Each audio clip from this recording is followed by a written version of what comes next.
One of the things that I really love about exploring old churches and cathedrals and abbeys is starting to see in ancient times how they weren't just a building that you would go into. They were more like technology that helped you connect with God. That was one of the principles that would go into designing and building these ancient cathedrals, was that these should be places where every one of your senses should be turned toward the divine or toward connecting to God. And they had a number of ways in which they would help that process more than just in the architecture.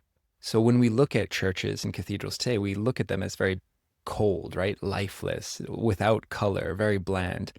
But in old times, many of these churches and cathedrals would be full color painted, both inside as well as outside. I bet many people didn't realize that. I didn't know that. I was blown away. You would see these bright reds, blues, greens, even all the details gilded in gold. They really understood the principle of how color therapy and color healing worked. And even when you add in the idea of stained glass, how when the sun would pass through these stained glass colors, how that would also produce a healing effect.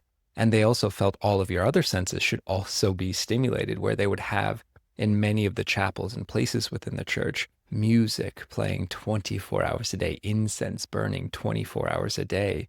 And then you start to look at the architecture really through the lens of something called sacred geometry, where they felt certain angles, ratios, proportions would help augment your consciousness, again, your connection to God. So as you would move through these spaces, you were moving through quite literally sacred geometry, these geometric principles. You see this expressed in all mystery schools and temples throughout time around the world, that being in these spaces, you would be in alignment with these sacred geometric shapes and principles and ratios and proportions, again, all helping that facilitation of connection to the divine. And even more than that, you start to look at the locations that these churches and cathedrals were built, usually on ancient sacred sites. Especially here in Britain, you see the location of the churches as important, being built on these more ancient sites or places that had a lot of geomantic or natural energy occurring in them. So you start to appreciate how these were more than just these cold, lifeless, dull